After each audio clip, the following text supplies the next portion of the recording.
The Doctor with an Eye for Eyes, the story of Dr. Patricia Bath, written by Julia Finley Mosca.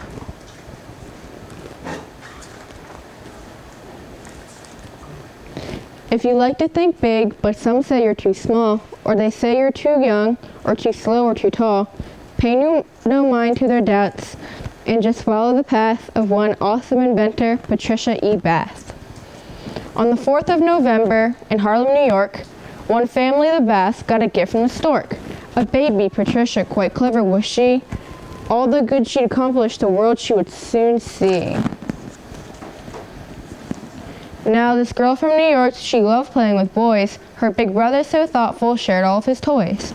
Every hobby he had, she would copy. It's true, she said, anything boys can do, girls can do too.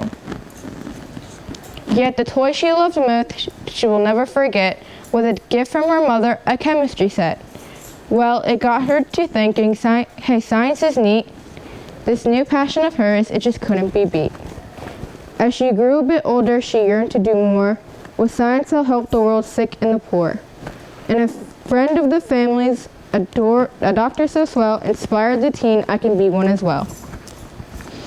But doctors back then, most were men, you'll find. Still, Patricia stood firm. That did not change her mind. See, her father was smart and a jack of all trades. He had taught her we're equal, all genders and all trades. Yes, her parents were thrilled. They encouraged her goal. They said nothing's off limits, no job, dream, or role. The Baths didn't have much, but were wise nonetheless. Education, they said, is the key to success. Now the problem with that, every nearby high school was only for white kids with money, not cool. So to high school by train, nothing stopped her, you see. And though most kids took 4 years, she finished in 3.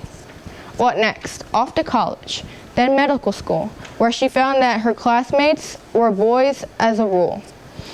And when girls weren't allowed to sit in the front row, Patricia said, "Phooey, that won't make me low." All those unfair restrictions did not bring her down. There were more pressing matters and no time to frown. A decision was due, what her focus would be. I've been thinking, she said, I'll help people see. Then she studied the eye as eager intern. Treating hospital patients was what helped her learn. Through her work, she discovered there's something not right. Her black patients were blind 2 times more than the white. What has caused this to happen, she wanted to know, in locations like Harlem where money is low. She came up with a plan. We must conquer this fight. The public, she said, must prioritize sight.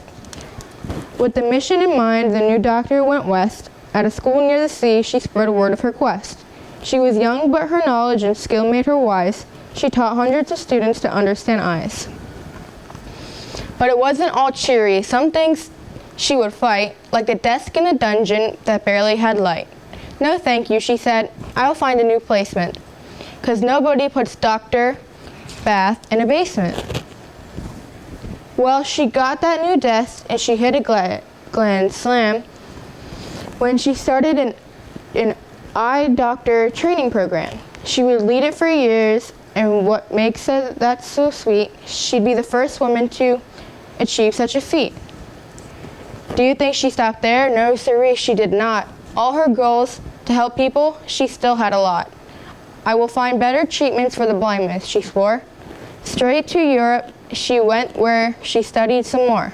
In cities like Paris, she learned about lasers. These light beams, she said, will be little eye savers. She practiced for months. Oh, one final mention. Her research, it led her to make an invention. This tool developed a new laser probe, fixed the eyeballs of people all over the globe. And because of her work, those without sight for years, like 15 or 20 or 30 more years, they could finally see. We should all give her 3 cheers. Hooray, Dr. Bath, hooray, Dr. Bath, hooray, Dr. Bath.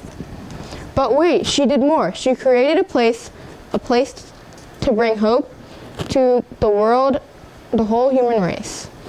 Its motto is this: rich or poor, black or white, healthy vision's important, it's everyone's right.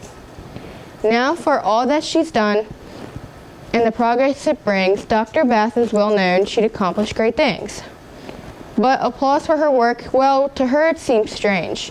Fame was never her wish, what she wanted was change.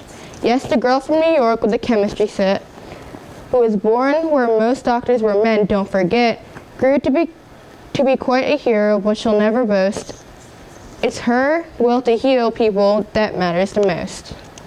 So if helping the world seems too hard, you are wrong. If some say you can't do it, don't listen, be strong.